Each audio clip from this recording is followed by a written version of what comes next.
U.S. Army has recently awarded Textron and 5 other gun makers a contract to build prototype weapons for its next-generation Squad automatic rifle program.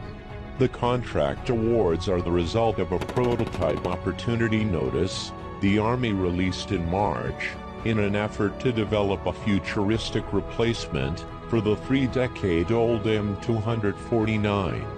The NGSAR will address operational needs identified in various capability-based assessments and numerous after-action reports. It will combine the firepower and range of a machine gun with the precision and ergonomics of a rifle, yielding capability improvements in accuracy, range, and lethality. The weapon will be lightweight and fire lightweight ammunition, improving soldier mobility, survivability, and firing accuracy.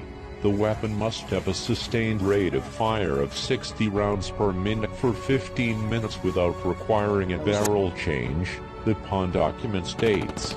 The Army also wants ammunition to weigh 20% less than the current breast-cased ammos.